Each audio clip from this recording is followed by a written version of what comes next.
When many Muslims today think of ahruf and qira'at, they conceive of these things as an easy answer to the numerous variants in the Quranic manuscripts.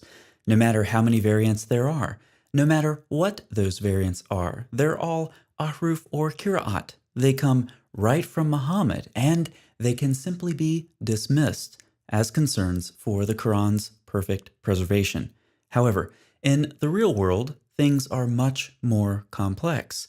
Things I've said before on this channel sound strikingly similar to what Muslim scholars are now publicly saying. And so when most Muslims encounter differences or variants within different Qurans, they'll simply wave them off as ahruf or qira'at. So let's talk about these two terms. Let's start with ahruf. What are ahruf? I have absolutely no idea, but neither do you. Likewise, on ahruf, Shabir Ali agreed, saying the meaning is uncertain. Now, I said ahruf previously, that's an Arabic word, and the singular is harf, which means letter. So it literally means 7 letters. But this word could also mean edge. The word harf could mean edge. So maybe it means 7 limits. And in fact, Muslim scholars have not been able to define this term with any unanimity. And recently, Yasser Qadhi agreed much more emphatically. Every single student of knowledge knows, who studies Ulum al-Quran, that the most difficult topics are ahruf and qira'at. And the concept of ahruf and the reality of ahruf and the relationship of the Uthmanic Mus'haf with the ahruf and the preservation of the ahruf. Is it 1? Is it 3? Is it 7? And the relationship of the qira'at to the ahruf. This is not a joke, brothers and sisters. The issue of ahruf and qira'at caused confusion to somebody whom the Prophet ﷺ said, if you want to listen to the Quran directly, listen to Ubay. However, when I post videos on the preservation of the Quran and discuss these kinds of topics, citing Muslim sources, Muslims in the comment section are clearly disturbed.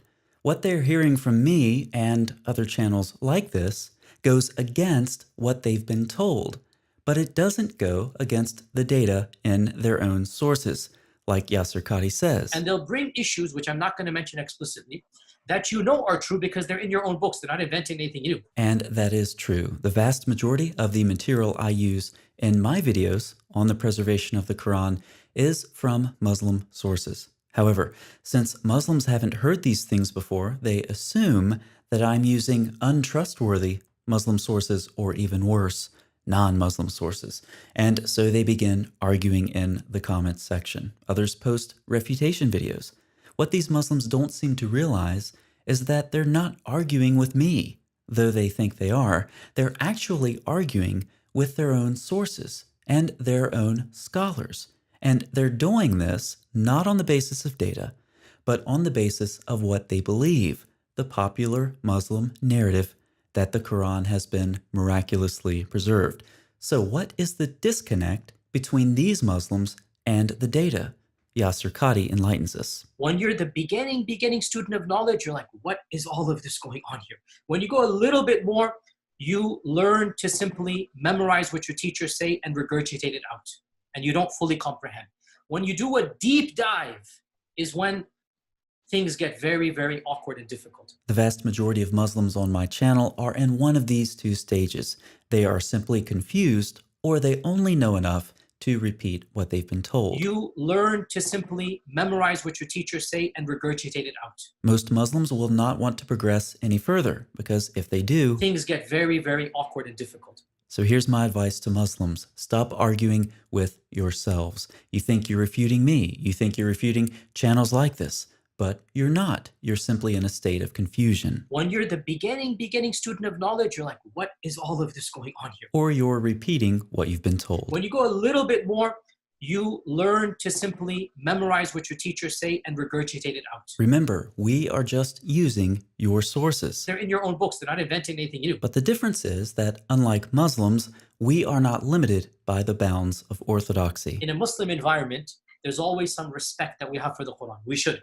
In a Muslim environment, we'll press a little bit and then we'll say, okay, khalas, sami'na wa ata'na. When you go to academia, they don't have that red line. What we're seeing now is the reaction of some Muslim leaders to their realization that facts about the preservation and transmission of the Quran are filtering down to popular level Muslims, and they can no longer be shielded by lies about miraculous preservation of the Muslim scriptures.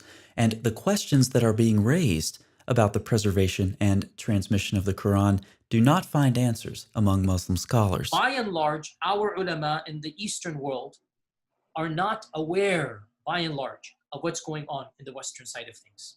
And they're not answering those questions in a manner that it needs to be answered. The lies about the perfect preservation of the Quran are being exposed, and sadly, Muslims have been kept so ignorant of the facts that when they hear them on channels like this, they start their refutations in the comment section, or they post videos on Muslim response channels, not even realizing what they're doing. Instead of arguing with me, they're actually arguing against Muslim scholars and the sources from their own religion, sources that many Muslim leaders have taught them to ignore or reinterpret to support the lie of the Quran's miraculous preservation. So Muslims, as the data continue to trickle down to the popular level, keep refuting my channel and others like it, but at least be informed enough to realize you're arguing with your own scholars.